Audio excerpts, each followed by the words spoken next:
ஏச்சுங்க ரெண்டை கொடுத்துட்டாங்க. ஒன்று வச்சுக்கோங்க, போயில வாங்கிக்க. எல்லாருக்கும் வணக்கம். இந்த விழா, இந்த நிகழ்ச்சி சிறப்பாக செம்மையாக நடந்துக்கிட்டு இருக்கு. வித்தியாசமாக கூப்பிட்டு உட்கார வச்சு இப்போ பேர் இருக்காம நிற்க வச்சு சிறந்த முறையில் ஒரு வித்தியாசமாக இருக்கிறீங்க. இந்த படத்தில் வள்ளிகாந்த் இயக்குனர், அவர் ஒரு டேக்குக்கு 2 டேக் எடுப்பாங்க, 3 டேக் எடுப்பாங்க, 40 டேக் எடுக்கிறாரு. அவரும் இவ்வளோ பெரிய கண்ணை வச்சுக்கிட்டு சார் ஒன்றும் சார் ஒன்றுமே முடியல எப்பா. அதாவது நம்ம நடிக்கிற வந்துட்டு முதல் நாள் பார்த்தேன், 2வது நாள் நான் ரெடி ஆகிட்டேன். ஓகே, நல்லா டிஃபன் எல்லாம் ஹெவியாக சாப்பிட்டு நான் ரெடி. நீங்கள் 40 டேக் எடுத்தாலும் 50 டேக் எடுத்தாலும் நம்ம இந்த தேட்டரில் இருந்து எல்ஐசி பில்டிங் எவ்வளோ தூரம் இருக்கும், அதோட நீளமான ரோடு, கிளியர் ரோடெல்லாம் இருக்குது. வாங்க சார், நடந்து வரணும். அதில் 40 தடவை எடுக்கிறார். விவேகானந்தன் கேமராமேனே வெறுத்து போயிட்டார். அவருக்கு ஓகே. என்னடான்னு கேட்டால், அந்த போன இதில் ஒரு நாய் ஒன்று ஓடிச்சு சார். அட்மாஸ்பியருக்கெல்லாம் 40 டேக் அட்மாஸ்பியருக்கு. அந்த நாய் வந்தால் நல்லா இருக்கும் அப்படின்ட்டு அசிஸ்டன்ட் டைரக்டர் அடுத்து எங்கெங்கேயோ தேடி போய் ஏதோ ஒரு தெருவில் உட்காந்துருந்த நாயை கல்லடிச்சு வரட்டி விட்டு மறுபடியும் அதை வரவழைச்சு மறுபடியும் இது இருக்குங்க சார், இன்னொரு டேக் சார் ஒன்று. நீங்கள் பாருங்க சார், அந்த நாய் டப்பிங்க்கும் கூட்டு வருவார். நீயே தான் வந்து பிழைக்கணும், எனக்கு கண்டிப்பாக முக்கியம்.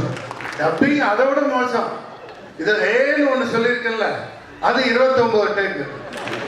ஃபோனில் அது 29 டேக்கு டப்பிங்கில். அப்பா முடியாது, அவரை திருப்திப்படுத்தவே முடியாது. ஆர்கே செல்வமணி ஏமாத்திடலாம், டப்பிங்ல சொன்னாங்க. ரவிக்குமார் ஏமாத்திடலாம். டப்பிங்ல சொன்னாங்க மன்சூர் சார் படிச்சுட்டு பாயலாங்கிறத கிடக்குண்டு.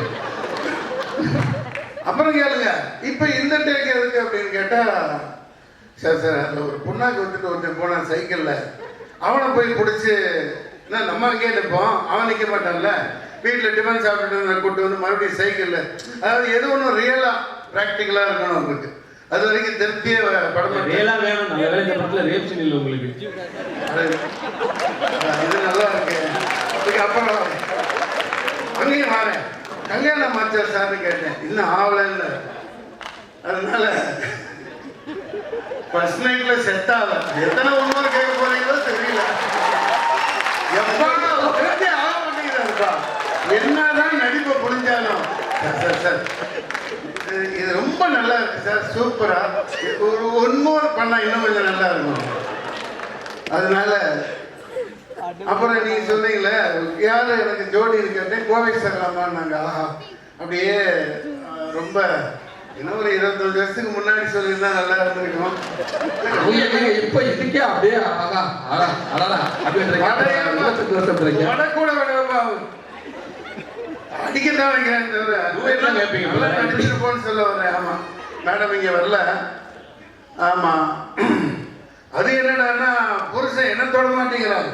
ஆட்டோக்காரெல்லாம் அக்கா வாக்கா உட்காருக்கான்னு என் பொண்டாட்டியை கையை பிடிச்சி எடுத்துட்டு போ.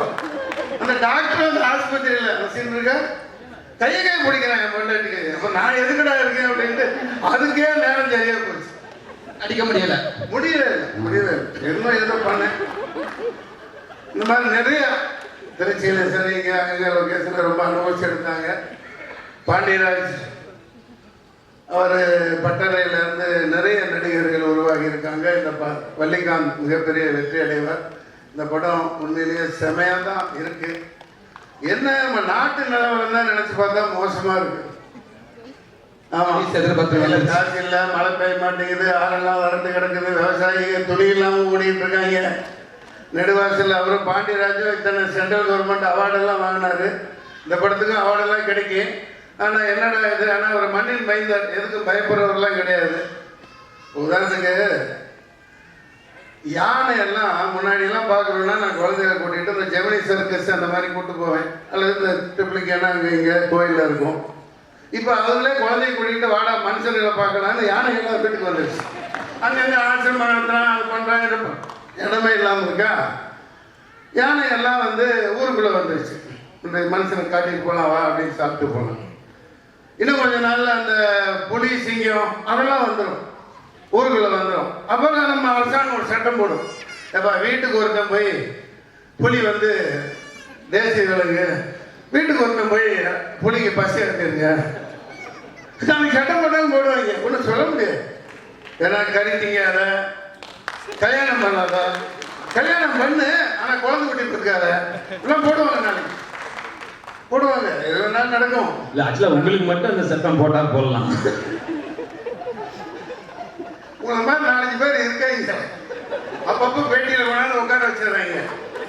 அதான் ரொம்ப காமெடியாக இருக்கும். அந்த மாதிரி இருக்கு. அதுக்கு பதில் சொல்றதுக்கு ஒரு 4 பேர் வந்து, சார் இதை வந்து ஒழுங்குபடுத்துறேன் சார், சாப்பிட வேணாம்னு சொல்றேன் சார், அந்த மாடு வந்து அது டாக்டர் சர்டிஃபிகேட்டு நல்லா இருந்துச்சா அதை பார்க்கணுன்னு ஒரு சர்டிஃபிகேட்டு, சந்தைக்கு போகையில் அது வந்து குட்டி போட்டதா குட்டி போடலையா, இந்த மாதிரி உங்களை மாதிரி 4 ஆள் இருக்காங்க. அதனால தான் நாடு இப்படியே இருந்துட்டு இருக்கு. நம்ம ஒன்றும் பண்ணுறதுக்கு இல்லை.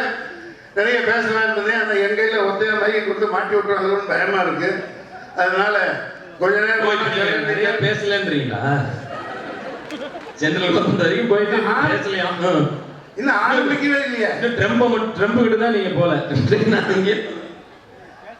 இந்த செமையாக இருக்குன்னு சொல்றதுல இது இல்லை. ஆனால் ஒரே ஒரு வேண்டுகோள் தாளிகையாளருக்கு நான் வேண்டிக்கிறேன். எவ்வளோ சிரமப்பட்டு இந்த ரவிச்சந்திரன், இந்த தயாரிப்பாளர், இணை தயாரிப்பாளர்லாம் இந்த மாதிரி 100கணக்கான பேர் வர்றாங்க. கலைஞர்கள், டெக்னீஷியன்கள் லட்சக்கணக்கான பேரை வாழ வைக்கிறாங்க. ஒரு சிறந்த படத்தை எடுக்கிறதுக்காக அவ்வளோ கஷ்டப்பட்டு எடுக்கிறாங்க. ஆனால் இந்த யூடியூப்ல இந்த விமர்சனம் போடுறேன் அப்படின்னு போட்டு நீங்கள் நல்லா போடுங்க வேணாங்கல்ல. இப்போ நான் கஷ்டப்பட்டு சூரியெல்லாம் அந்த சரவணனுக்கு பயமெல்லாம் கண் முன்னாடி பார்த்தேன்.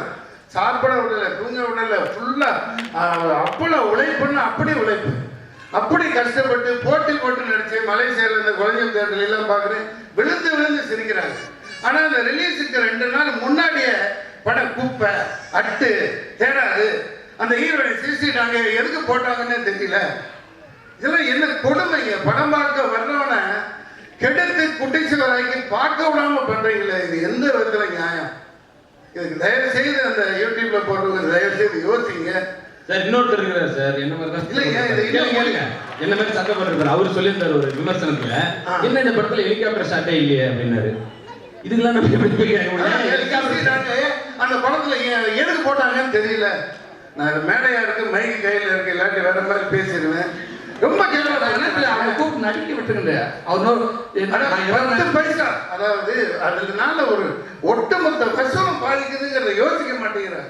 ஏற்கனவே படையெடுத்த கையில பணமே வரமாட்டேங்குது. கேபிள் டிவியில போட்டோம்னா, யூடியூப்ல டவுன்லோட் பண்ணிக்கிறான், எல்லா இதில் டிவிடியில் விற்கிறான், அரசு பஸ்ஸில் ஓடுது, என்னென்னமோ எல்லா வகையிலும் இந்த மோதி இந்த டிமானிட்டேஷனுக்கு கொண்டாந்து ஒரு யூடியூப்ல அதுலேயே பார்த்தேன். ஒரு ஓட்டையா இருக்கிற ஒரு கூடை இருக்கும், தண்ணி வரும், பிளாக் பண்ணி பிடிக்கிறேன், இந்த இப்படி உட்காந்துருப்பாரு, தண்ணி போய்கிட்டே இருக்கும். அந்த மாதிரி ப்ரொடியூசருக்கு பணமே வரமாட்டேங்குது. தயவு செய்து இந்த மாதிரி விமர்சனம் பண்ணி இந்த மாதிரி தயவு செய்து மக்களை வரவிடாம பண்ற நல்ல வேலையை பண்ணாதீங்கன்னு கூறி விடைபெறுகிறேன். நன்றி, வணக்கம்.